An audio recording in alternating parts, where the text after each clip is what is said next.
আসেফ আসো।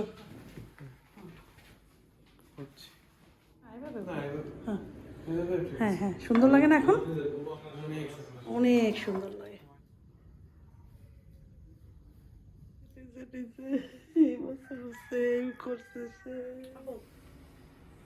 আবার একটু হাসো।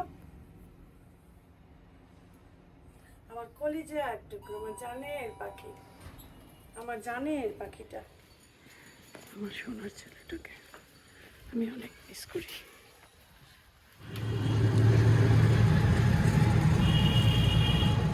আসসালামু আলাইকুম, গুড মর্নিং। কেমন আছেন সবাই? নিশ্চয়ই যে যেখানে আছেন আল্লাহর অসীম রহমতে ভালো আছেন। আলহামদুলিল্লাহ আমরাও ভালো আছি। প্রতিটা দিন শুরু হয় মনের ভিতরে কত স্বপ্ন নিয়ে। প্রতিটা দিন মনে হয় যেন সুন্দর দিয়েই সে শুরু হবে, সুন্দর দিয়েই শেষ হবে। আসলে কি সেটা সত্যি হয়? কখনো কখনো হয়, কখনো কখনো হয় না। আমরা আমাদের লাইফে চিন্তা করি এক রকমের, কিন্তু হয় আর এক রকমের। কারণ আমরা যেটা ভাবি আর চিন্তা করি সেটা আল্লাহর সিদ্ধান্ত না, তার সিদ্ধান্তই থাকে তার মতো করে, যেটা হয়তো আমরা চিন্তাও করতে পারি না। তাই আল্লাহ যেটা আমাদের জন্য চিন্তা করে ওটাই বেস্ট। আমরা কিন্তু সেটা আসলে বুঝতেই পারি না, তাই না? আমরা কিছু হলেই আল্লাহকে দোষারোপ করি। আমাদের যত অশান্তি সব সময় আল্লাহকে আমরা বলি, আল্লাহ কেন এটা হয়েছে? আল্লাহর কাছে আমরা কৈফিয়ত চাই, তাই না? কারণ আল্লাহ তো উত্তম ফয়সালাকারী, যেটা আমরা না, তাই না? যাই হোক, প্রতিদিনের মতো আজকেও সকালে উঠে কত কাজ করলাম। এখন একটু চা নিয়ে বসেছি, ব্রেড দিয়ে চা খাবো। হ্যাঁ, আমাদের ঘরে সবাই নাস্তা খায় এক এক রকমের করে, কিন্তু আমি সকালবেলা ব্রেড আর চা বা বিস্কুট চা, টোস্ট এটাই পছন্দ করি। ওভাবে করেই করে আসছি। মাঝে মাঝে চেঞ্জ করি নিজেকে, কিন্তু এটা খেতে সমস্যা হয় না আমার। হ্যাঁ, ভালো জিনিস দেখলে অবশ্যই খেতে মন চায়। বিশেষ করে আমরা যে বাহিরে বসে যেই ব্রেকফাস্টগুলো করতাম ওগুলো আমার খুব ভালো লাগে করতে। হ্যাঁ, পরোটা, ভাজি, ডিম এগুলো আসলে আমার ভালো লাগে না। আমার বাইরের যে ইংলিশ ব্রেকফাস্ট যেটা, সেটা আমার খুব পছন্দ। রিয়াদে বসে অবশ্য অনেক সময় খেতাম, এখন হয় না, হয়ে ওঠে না। যাই হোক, প্রতিদিনের মতো আজও রান্না করতে নিয়েছি। মাছ ভেজে নিয়েছি, রূপসা মাছ, সেটাকে মশলায় দিচ্ছি। সেদিনকে রূপসা মাছ কিনেছিলাম, মনে আছে? বড় একটা রূপসা কিনেছিলাম, ওটা খুবই মজা। আর রূপসা মাছটাই এখন বাংলাদেশেও এটার এখন অনেক ভ্যালু, অনেক দাম এটার। ইলিশ মাছের পর রূপচাঁদা আর রূপসার দামই সবথেকে বেশি। যাই হোক, কাঁচামরিচ টমেটো দিয়ে ঢেকে দিলাম, ধনিয়া পাতা দিব, ধনিয়া পাতা দিয়ে তারপরে ঢেকে তারপরে নামিয়ে ফেলবো। এরপরে করব হচ্ছে একটু আলু ভাজি, আলু আর ফুলকপি। এই ভাজিটা আফিফ খাবে, সেই জন্য আফিফ আবার দেখা যায় সব ধরনের সব সবজি খেতে চায় না, সিম তো একদমই পছন্দ করে না। যাই হোক, আমি কয়েকদিন ভিডিও দেইনি, সবাই অনেক আমার ভিডিও ওয়েট করেছো, এই সেজন্য আজকে ভাবলাম ভিডিও দেই আর তোমাদের সাথে ডিটেলসে আলাপ করি, বলি আমার জীবনে এই 2-3টা দিন যে কি হয়ে গেল, কি চলে গেল, সেটাই তোমরা দেখবে। 2 দিনই ভিডিও করেছিলাম, এই যে এই পর্যন্ত আমি আজকের যে দিনটা পুরো সাজিয়েছিলাম সুন্দরভাবে। আমি জানি আমার জীবনের দিনটা হয়তো সুন্দরই যাবে, কিন্তু সিদ্ধান্ত তো আল্লাহর, তাই না? তো যাই হোক, সন্ধ্যার পরে চা নিয়ে বসলাম, নামাজ পড়ে মাগরিবের। এইটা দিয়ে চা খাবো, চিড়ার তৈরি এটা, একটা মোয়ার মতো চ্যাপটা চ্যাপটা, ভালোই লাগছিলো। চা দিয়ে একটা খেয়ে নিচ্ছি। চা হলেই হয়, চায়ের সাথে কিছু একটা হলেই হয়, সমস্যা হয় না। আফিফকে নাস্তা দিয়েছি, আসেফও নাস্তা খেয়েছে। এরপরে আমি যাচ্ছি হচ্ছে একটু টেইলরে, আমি একটা টেবিলের ক্লথ বানাতে দিয়েছি সুন্দর করে, কারণ অনেক দিন যাবতই চাচ্ছিলাম টেবিলে একটা ক্লথ দেবো সুন্দর। ওটা আমি অনলাইনে অর্ডার দিয়ে একটা কাপড় এনেছি, সেটা দিয়েই বানাচ্ছি।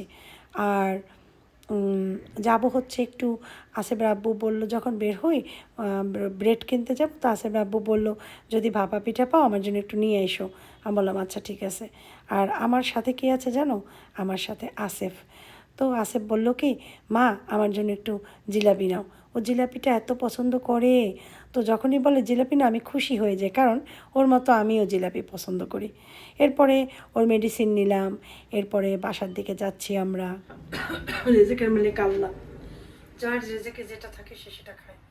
জাহাঙ্গীর ভাই এত সুন্দর করে কোরআন শরীফ তেলাওয়াত করে মাশাল্লাহ, সেই সে ভালো লাগে শুনলে, কলিজা জুড়ে যায়, ঠান্ডা হয়ে যায় কলিজা। বলি যে আল্লাহ রিজিকের ব্যবস্থা করে দেয় মানুষকে, যারা আল্লাহকে বেশি ডাকে তাদের রিজিক সবসময় একদম হাজির থাকে।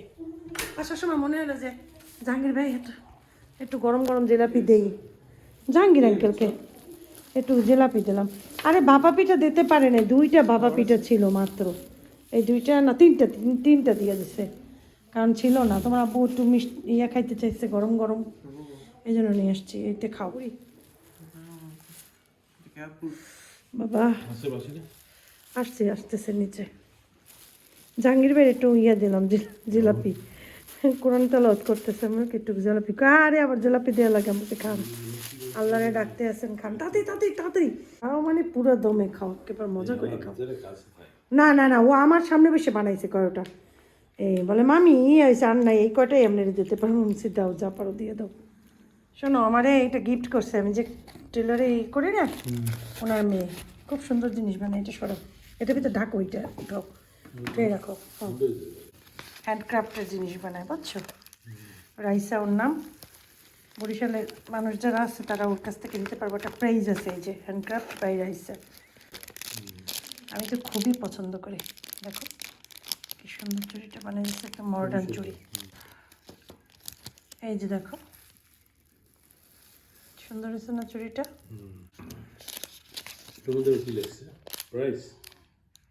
আসসালামু আলাইকুম, আমি হ্যান্ডক্রাফট বাই রাইসার ওনার। অনেক আগের থেকে ইচ্ছে ছিল আমার হাতে বানানো চুড়ি গিফট করব, আজকে আমার সেই ইচ্ছা পূরণ হলো। আমার হাতের বানানো একটি চুড়ি আপনাকে সেন্ড করলাম, আশা করি আপনার চুড়িটি ভালো লাগবে। Thank you so much Raisa, তোমার বানানো চুড়িটা আসলেই অনেক সুন্দর হয়েছে। অনেক দিন যাবতই ভাবছিলাম টেবিলের উপরে একটা ক্লথ দিব, কারণ অনেক সময় খালি খালি লাগে, কীরকম জানি লাগে, গ্লাস ইদানিং আমার কাছে বেশি একটা ভালো লাগে না। এখন ভাবি আরে কেন যে গ্লাসের টেবিল কিনেছিলাম, তার থেকে একটা ইয়ার টেবিল কিনতাম যে মার্বেলের, ভালো হতো। যাই হোক, এই ক্লথটা আমার খুব পছন্দ হয়েছে, পার্পল কালার, কারণ এই কালারটা আমার আসলে অনেক পছন্দ আর মানিয়েছে। মেন কথা, আমি চিন্তা যেভাবে করেছিলাম মনে মনে যেভাবে এভাবে হবে সেভাবেই হয়েছে। তো আমার কয়েকটা আইকিয়ার শোপিস টোপিস ছিল, ভাবলাম এটার সাথে ম্যাচিং হবে, এখানেই রাখি, তো মুছে টুছে এখানে রেখে দিলাম। সকালে তোমাদেরকে দেখাবো সুন্দর করে, ঠিক আছে?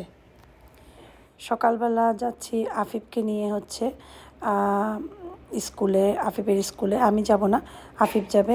আমি একটু কাজ সারবো আর ওকে টাকা তুলে দেব, কারণ ও স্কুলে টাকা জমা দেবে ওদের এই যে ফর্ম ফিল আপের জন্য, এই আর কি, তাই জন্য যাচ্ছি। এরপরে সমস্ত কাজ করে বাসায় চলে আসলাম, এসে মনে হলো এই পটটা কালো, ওই যে ইয়াটা ভালো দেখায় না, আমার সৌদি আরবে আইকিয়া থেকে আমি উপরের যে সাদা এটা নিয়ে আসছিলাম, এটা কিন্তু স্টিল বা কোনো একটা মেটালের, এটা খুবই সুন্দর।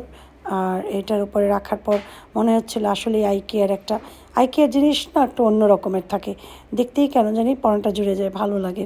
তো এখানে রাখার পরই জায়গাটাই একদম চেঞ্জ হয়ে গেল, অনেক সুন্দর লাগছিলো। এখানে যে কয়টা জিনিস আইকিয়ার, তো এই আর কি। তো এখন এই জায়গাটাও ভালো লাগছিলো, তাই দেখছিলাম। আফিফ স্কুলে গিয়েছিল, টাকা জমা করে ও চলে আসছে, আর আমি আমার বাকি কাজগুলো শেষ করে চলে আসলাম। এই এখন করব, রান্নাবান্নার কাজ বাজ আছে, চলো রান্নাবান্নাটা করে ফেলি।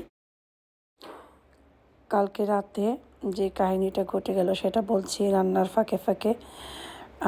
কালকে রাতে আসিফ আমাকে বলছে যে আম্মু, প্রথমে ডাকছে আমাকে, আম্মু আম্মু কী আছে ডেজার্ট দাও, তারপরে পিঠা বানানো, আম্মু সে পিঠা খাবে, পিঠা আছে, বলে কি দাও, পিঠাটা দিলাম, খাচ্ছে। আর আমাকে বলে তোমাকে তোমাকে না আমি কয়েকবার বলেছি তুমি আমাকে ঢাকা পাঠাও, তুমি আমাকে ঢাকা পাঠাচ্ছ না, তুমি আমাকে বিদেশেও পাঠাচ্ছ না, হ্যাঁ আমার বয়স হয়ে যাচ্ছে না, তুমি বোঝো না আমার কাজ বাজ করতে হবে, হ্যাঁ। তো আমি বলি কি, তুমি তো এখন একটু সিক আছো, ওষুধ খাচ্ছ, তুমি একটু সুস্থ হলেই যেতে পারবো। বলে না আমার তেমন কিছু হয় নাই, হ্যাঁ আমার যেটা হয়েছে সেটা একটা সিম্পল জিনিস, এটা তেমন কিছু না, আমাকে ইয়া করো, আমাকে ঢাকায় নিয়ে যাবা কবে সেইটা বলো।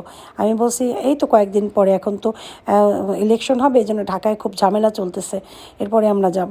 বলে কি যে এই জানি জানি জানি, তুমি এটাই বলবা এটাই বলবা, লাগবে না, তোমার কথা শুনবো না আমি। তা আমি বলছি বাবা এরকম করে না, সময় হবে যাবো। এখন রাত্র হয়েছে তখন 11:30। আমি চিন্তা করলাম বেশি ওর সাথে যদি বার্গেনিং করি, কান্না বলে যে আমি এখনই বাসার থেকে চলে যাব। তো এই জন্য আমি আর কিচ্ছু বলি নাই। পরে ও যেটা করলো, ঘুমাল, খাবার খেয়ে ঘুমালো, শুয়েছিল, শুতে শুতে একসময় ঘুমিয়ে পড়েছে। পরে এই যখন আমি রান্নাবান্না করছি তখনও সে ঘুমাচ্ছে। তো এই ফাঁকে আমি ভাবলাম যে আমি রান্নাবান্নাটা করি, করে ওর জন্য খাবার টাবার রেডি করি, দেখি ও কী খায় সেটা দেবো। একবার ভাবলাম যে ঠিক আছে দুপুরে তাহলে একটা ও পরোটা পছন্দ করে, পরোটা, তারপর একটু ডিম ভাজি এগুলো দেবো। এই জন্য ওর জন্য রান্না নিয়ে টেনশন করিনি আজকে। তো এই জন্য এই ফাঁকে আমি রান্না করছি, ভাবছি যে উঠলে দেখা যাবে কী করি না না করি। এরপরে কিন্তু ও উঠেছে, উঠে বাসার থেকে চলে গিয়েছে। যাওয়ার সময় ওর সার্টিফিকেটগুলো আমাকে নিজে নিজে বের করলো, বলে এগুলো আমার লাগবে। আমার সেগুলো দিয়ে তুমি এখন কী করবে। আরও একদিন এরকম নিয়ে গেছিলো, সেজন্য আমি এটাকে এতটা গুরুত্ব দিইনি। বলে কি আছে আছে লাগবে এই বলে। এখন ও তো বয়স তো কম না, কারণ এত বড় ছেলের তো আমি জেরা করতে পারি না, এইভাবে বলতে পারি না। তো আমি বললাম ঠিক আছে, তাড়াতাড়ি কিন্তু কোথায় যাও, বলে নিচে যাই। আমি বলছি তাড়াতাড়ি চলে এসো।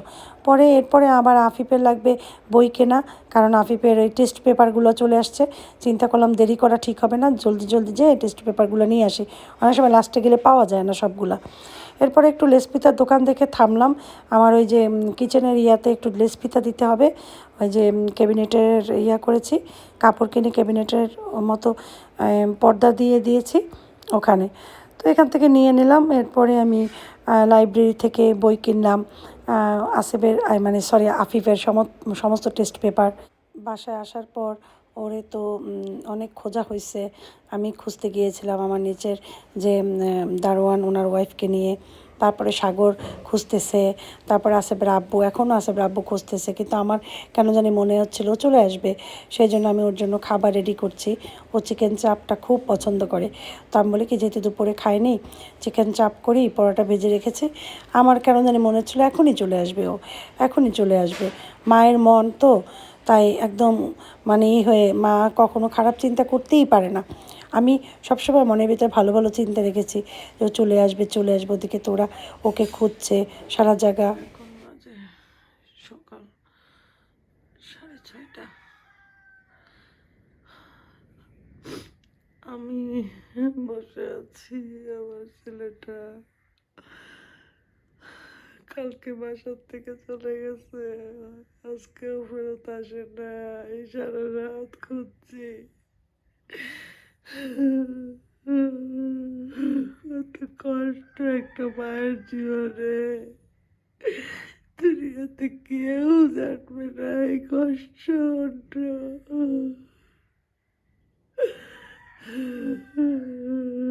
আল্লাহ আমারে কত সাজা দিতে আছে আমি জানি না, শেষ কোথায়। কত বছর ছেলেটা বাসা দিয়ে চলে গেছে নিজে নিজে, এই বছর সেম করতেছে। আমি কি করতে পারি? তারে তো তালাবদ্ধ করেও রাখা যাবে না, কারণ সে তো সেই রকমের না পরিস্থিতি তার। একদম স্বাভাবিক থাকে, অস্বাভাবিক তো তেমন কিছুই করে না। কিন্তু তার ভিতরে হঠাৎ হঠাৎ প্রতি বছর তার মাথা কি সমস্যা হয় জানি না। আমারে তোমরা চাকরি করতে দাও না, আমার বয়স হয়েছে না, এই বললে সার্টিফিকেটগুলো নিয়ে বাসা দিয়ে বের হয়ে গেছে।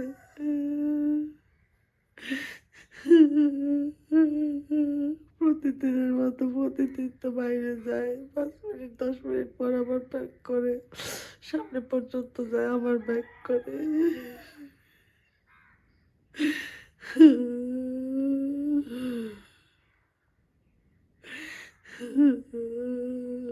আমি কি করবো, আমি কার কাছে যাব জানি না। আল্লাহর কাছে সারাক্ষণ বলতে আছি আল্লাহ সবসময় তো সবাইকে ভালোবাসি, কোনোদিন কারো বিরুদ্ধে কোনো অভিযোগ তোমার কাছে করি না, কত মানুষ আমার ক্ষতি করে, আমি তোমার কাছে অনুযোগ করি না,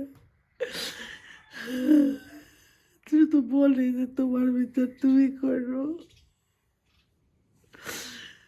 মানুষকে গালি বকা দেয় না, মানুষের পিছনে কোনো দিন লেগে থাকি না, মানুষের ক্ষতি করি না, পশু পাখি থেকে শুরু করে গরিব থেকে শুরু করে সবাইকে ভালোবাসি, যতখানি পারি চেষ্টা করি। আল্লাহ তুমি আমার জীবনে এত কষ্ট দিচ্ছ কেন?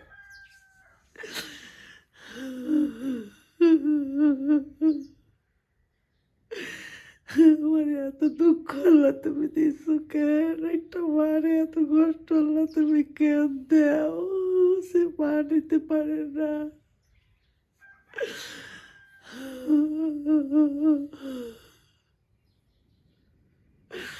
আমার সন্তানরা আমি খুঁজতেছি, এখন কোথায় এত সকালে খুঁজবো আমি জানি না।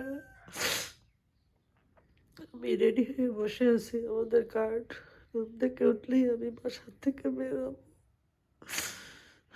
লিফট খুললে নিচের দরজাগুলো খুলে দেবে, তখন বাসার থেকে বেরোবো।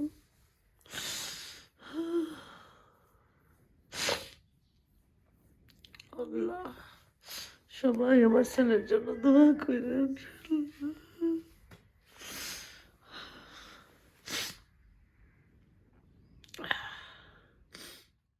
এরপরে আমি এখন বাজে 8:30, আমি বাসার থেকে বের হয়ে গেলাম। আসিফের আব্বু আর আফিফ ঘরে আছে। আমি বলি যদি বাসায় চলে আসে তোমরা ঘরে থাকো। আমি বাসার থেকে নেমে আমি প্রায় 1.5 ঘন্টা আর মতো সমস্ত জায়গা খুঁজতেছি একই রাস্তায় যাই আসি, মেডিকেলের রাস্তা। এখানে এসেছি, রিক্সাওয়ালাকে বলি একটু আস্তে চালাও। আমি চারদিকে তাকায় রিক্সাওয়ালাকেও দেখাচ্ছি যে এই কালারের জামা পরা এই ছেলে আমার, একটু তাকিয়ে থেকে খেয়াল রেখো। এভাবে করে আমি পুরা বরিশাল শহরটা 2বার চক্কর দিয়েছি, কিন্তু এখন পর্যন্ত কোথাও পাইনি ওকে। ঝামেলা জবটার পরে আজকে আসিফকে পাইলাম, নিজেই বাসায় চলে আসছে। 2 রাত্র যে আমাদের কীভাবে কাটছে আমরা জানি। ফজরের পরে খালারা কল দিছে, আমার খালা শাশুড়িরা। তাদের সাথে কথা বলার পরে হঠাৎ কলিং বেল বেজে উঠলো। তো আমি তো বুঝছি আমি এই কলিং বেল এত সকালে কে চাপ দেবে। আমি খালাদের ফোনে রেখে দৌড় দিয়ে গেছি। কে আমাদের নিচতলার মানে আমাদের যে গার্ড, ওনার ওয়াইফ আর গার্ড, ওনারা একসাথে উপরে আসছে। এসে বলছে যে ভাবি আমি আপনার ছেলেরে পোলারে লইয়ে এসেছি। তারপরে জিজ্ঞাসা করলাম, বলে না কিছু, বলে এই কাছেই ছিলাম। পরে দেখি বিছানায় বসে পড়ছে। এরপরে আমি বলি কি বাবা তোমার পাউটা আমি পানি দিয়ে ভালোভাবে ওয়াশ করাই দিই। বলে কি না। পরে আমি একটা টাওয়াল ভিজাইয়া পুরো 2 পা মুছে ফেলাইছি। তারপর নাস্তা খাওয়াই শুয়ে দিছি, ওষুধ খাওয়াই ঘুমাইতেছি। আত্মীয় স্বজন 2-4 জনকে ফোন দিয়ে বলে দিচ্ছি যারা ঘুম থেকে সকালে উঠছে, যারা এখনও উঠে নাই তাদেরকে পরে বলবো। এখন বাজে 7:30, ও আসছে 6:45-এর সময়।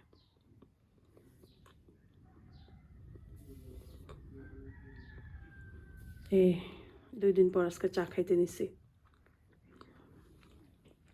সন্তান কাছে না থাকলে, সন্তান যদি এমনি দূরে থাকে সেটা হচ্ছে একরকমের, কিন্তু সন্তান যদি কোনো বিপদের মধ্যে থাকে বা হারিয়ে যায় সেটাতে কত কষ্ট। বুঝে আসো।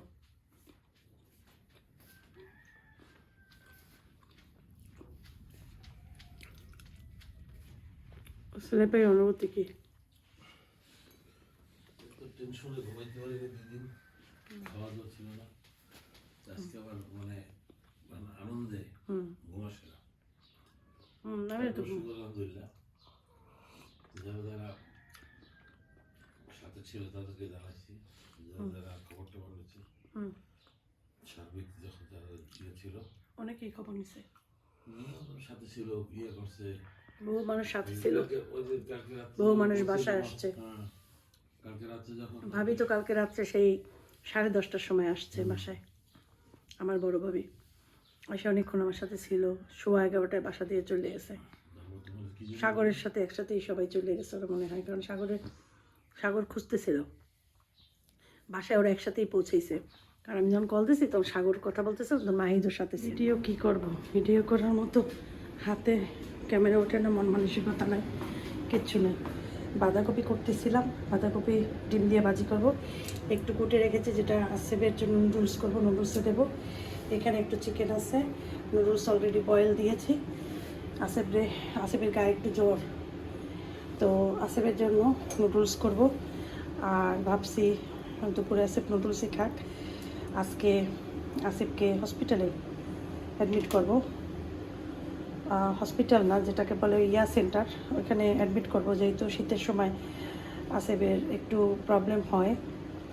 হ্যাঁ, তো এই জানুয়ারি মাসটা যাক, তো এই জন্য ইয়া করতে বিকালে নিয়ে যাবো ওকে সম্ভবত। তো নুডলস বয়েল দিয়েছে, যে দুপুরিটাও খাবে। আর তোমাদের তো আগে বলছি কী কী হয়েছে না হয়েছে। আমি যেহেতু একজন ব্লগার, আমার ডেইলি ব্লগ করতে হয়, বা এটা এটা এটা আমার একটা পার্ট অফ লাইফ, বা মনে করো একটা জব, যার জন্যই তোমাদেরকে বলা। যেহেতু তোমাদেরকে না বললে তো ভিডিও কিছু বললে তোমরা তো খুঁজবা, তখন সেই জিনিস দেখবা না, পাবা না, জানতে চাবা, সেই জন্যই বলে দেয়া। আসলে মানুষের জীবনে আসলে সবসময় এক অবস্থা থাকে না, অবস্থা মানে আপস অ্যান্ড ডাউন চলতেই থাকে যে কোনো মানুষের জীবনে। হয়তো কেউ বলতে পারবে না সঠিকভাবে যে আমি পুরোপুরি সারা জীবনের সাথে অনেক সুখে আছি। হ্যাঁ, অবশ্যই আলহামদুলিল্লাহ সুখে আছি, কিন্তু আমাদের যে লাইফ অফ মানে পার্ট অফ লাইফে যে সমস্ত জিনিসগুলো হয়, এগুলো বেসিকভাবে মোটামুটি অনেক মানুষের জীবনেই হচ্ছে বা হয়। তো কী আর বলবো, আমি ঘরটাকে একটু ঝাড়ু দিচ্ছি, এগুলো সরিয়ে টরিয়ে এখন এইটা কার্পেটটা ঠিক করে বিছাবো। আমি জলদি জলদি কাজ করতেছি আসিফ ঘুম থেকে ওঠার আগে। আসিফের কাশি হয়েছে, জ্বর হয়েছে, যেহেতু 2 দিন সে পথে পথেই ছিল, মনে করো ঠান্ডার ভিতরে। তো কি বলবো, আমি ভাষাহীন, আমার মুখে কোনো ভাষা নেই, কোনো শব্দ নেই। আমি শুধু আল্লাহকে বলি যা বলার।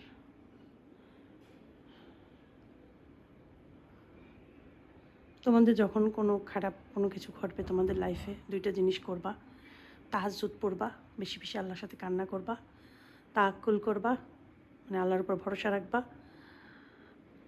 সালাতুল হাজত নামে নাকি কোনো আসলে অ্যাকচুয়ালি নামাজ নাই, নফল নামাজ যেটাকে বলে। যাই হোক, তারপরে এখানে সবাই বলে সালাতুল হাজত। আমি পড়ছি নামাজ তো নামাজই, যেভাবেই তুমি পড়ো না কেন, আল্লাহকে তো স্মরণ করা, তাই না? তো যাই হোক, আমি নামাজ পড়ে নিছি ওই এক্সট্রা। তারপরে মানত করবা, মানত ভালো পারলে মানত আগে আগে পূরণ করে ফেলবা। আমি 3টা মানত করেছিলাম গত পরশুদিন। তো কালকে তো ওকে পেয়েছি, কালকে তো আমি বাসা থেকে নামতে পারিনি। আজকে যদি ওকে করাতে পারি, তারপর আমার মানতগুলো আমি পূরণ করে ফেলবো। তো মানত করবা, দান খয়রাত মানত করবা, ভালো জায়গায়, উল্টাপাল্টা জায়গা না, মনে করো মাদ্রাসায়, এতিমখানায়, মসজিদে, অথবা গরিব মানুষকে যারা নিডি। ঠিক আছে, তো এই কয়টা জিনিস আমার এখন বাকি আছে। নামাজ মানত করবা বেশি করে, নামাজটা পড়ে ফেলবা সাথে সাথে। তো আজকে রাতে আল্লাহ যদি আমাকে বাঁচিয়ে রাখে, রাতেই পড়বো ইনশাআল্লাহ। আর আল্লাহর সাথে কান্নাকাটি করবা, তাহাজ্জুদ পড়বা। তাহাজ্জুদের ভ্যালু অনেক বেশি। আমি সোফাগুলো সব পরিষ্কার করছি, ঝাড়ু রাখছিলাম ওইখানে, এখনও বাকি আছে ওই দিকটা। সারাদিন আমার অনেক কাজ চলে, আসলে তোমাদের সাথে সব শেয়ার করা হয় না। কালকে রাতে খাবার কিনে এনেছিলাম, ওই যে টেবিলের উপরে এখনও আছে বক্সে, খিচুড়ি, চিকেন খিচুড়ি। কালকে আমার বাসায় গেস্ট আসছিলো, আর শাহরিয়ারের চাচাতো ভাই আসছিলো, ভাইয়ের বউ আসছিলো খবর নিতে। আসে বাসার পর আমরা কী পরিস্থিতিতে আছি, সারাক্ষণ ফোনে খবর নিছে, সারাক্ষণ চেষ্টা করছে আসিফের আব্বুর সাথে থাকতে, সব জায়গা খুঁজতে। তো আসলে এই সময় বোঝা যায় কি আপন কি পর। তো একটা মানুষের যখন বিপদ হয়, তুমি যদি তার শত্রুও হয়ে থাকো, তাহলেও তুমি তার বিপদে ঝাঁপিয়ে পড়ো প্লিজ। যে কোনো মানুষকে আমি বলবো, তোমাদের যদি মানে অনেক কঠিন শত্রু হয়, যার সাথে তোমাদের অনেক কঠিন শত্রুতা, তারও যদি বিপদ হয়, তোমরা লাফাবা, তোমরা লাফাইয়ে পড়বা। আমি কাঁদতেও পারি না, আমার যে কত কষ্ট, আমার কষ্টটা আসলে আমি ছাড়া দুনিয়াতে কেউ কোনো দিন বসবে না। যার আল্লাহ মাফ করো যদি কারো কিছু না হয় এভাবে কোনো দিন, কিন্তু একটা মা কিছুটা উপলব্ধি করতে পারবে, কিন্তু পুরোপুরি বুঝতে পারবে না। ওই মা পারবে যার জীবনে সেম কেস, সেম জিনিস ঘটছে, সেই শুধু পারবে। আমি যে কত অসহায়, আমি আল্লাহকে বলি তো, সব সময় আল্লাহকে বলি। আমার জ্ঞান হওয়ার পর থেকে আমি নামাজ কাজা করি না, নামাজ না পড়ে এরকম হয় না যে আমি বলি যে আমাকে কেউ বললো আসেন নামাজে আসেন, কিন্তু আমি পাক পবিত্র, কিন্তু আমি কোনোদিন মনে হয় এরকম বলি না যে না আমি এখন পড়তে পারবো না বা কিছু, আমি কখনো বলি না। কোথাও গেলেও চেষ্টা করি নামাজ পড়তে। অনেক সময় হয় কি, সৌদি আরবে মনে করো রাস্তায় আমরা নামাজ পড়ে ফেলতাম যদি নামাজের টাইম হয়ে যেত, মার্কেটের পাশে দাঁড়িয়ে নামাজ পড়তাম, কারণ নামাজের সময় সব বন্ধ হয়ে যেত তখন। কিন্তু এখন যেটা করি আমি, বাংলাদেশ তো সেটা সম্ভব না, রিক্সায় থাকি আর এখানে বাজার ঘাট আলাদা, পুরা পড়তে পারি না। তো বাসায় এসে চেষ্টা করি ওইটা পড়ে ফেলা। ওই যে আফিফ আসে পড়ছিল, হ্যাঁ জিজ্ঞাসা করো চা খাবে কিনা, জিজ্ঞাসা করো একটু। তো দোয়া করবা আমার ছেলেটার জন্য, ঠিক আছে?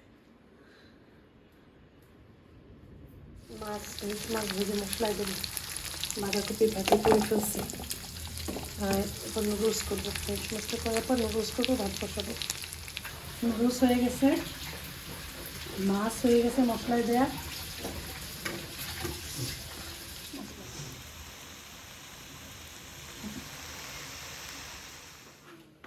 আসেফ আসো, নাও নুডলস, চিকেন নুডলস করছি, নাও আসো। বাইরে তো ঠান্ডা নেই, কিন্তু ঠান্ডা পড়তে তো সময় লাগে।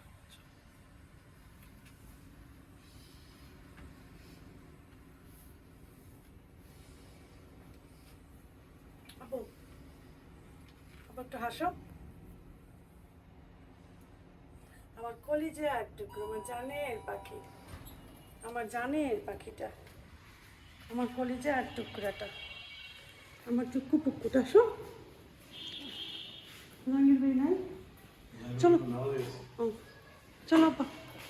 ভাবি বাসার দিক খেয়াল রাখেন, ছোটো জন আছে, ওই বড় জন হয় না, একটু বাইরেই। আমার ছেলে আল্লাহ, 2 মাস দেখবো না কেউ, আমার সোনার বাচ্চাটারে, আমার সোনার ছেলেটাকে আমি অনেক মিস করি, আমার বাচ্চার টুকরাটাকে।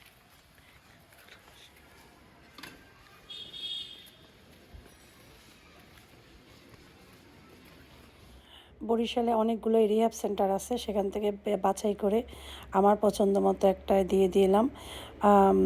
তো এইখানে আমাদের পরিচিত, এই জন্য সুবিধা হয়েছে। তো ওকে নিয়ে যাচ্ছি, ও জানে না। তো ওকে যাওয়ার সময় জিজ্ঞাসা করলাম, বাবা তুমি তো নুডলসটাও খাও নাই ঠিক মতো, কিছু খাবে?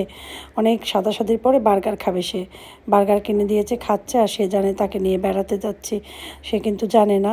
এবং এরপরে আমরা যখন ওখানে যাই, ওখানে যাওয়ার পরে যে ঘটনাটা ঘটলো সেটা আমি নেক্সটে বলবো তোমাদেরকে। এরপরে ওকে রেখে বাসায় আসলাম, এসে আবার ওর কাপড় চোপড় যত যাবতীয় ব্ল্যাঙ্কেট থেকে শুরু করে যা যা লাগবে সব কিছু নিয়ে সাগর, আমি, আফিফ সারিয়ে যাচ্ছি। তো ওখানে যেয়ে দিয়ে আসলাম, ওখানে কি করেছি, কারা এসেছিল, হ্যাঁ ডিটেলসে বলা যাবে না, যেহেতু একটুখানি ভিডিও ক্লিপস রেখেছিলাম, সেজন্য এখন আর ডিটেলসে বলতে পারছি না। কালকের ব্লগে বলবো, দেখবা যে আসেফকে দিয়ে আসার সময় কী করেছিল, ইনশাল্লাহ কালকে বলবো। সবাই ভালো থাকো, সবার জন্য দোয়া রইলো, আমাদের জন্য দোয়া করো। মা আসসালামা।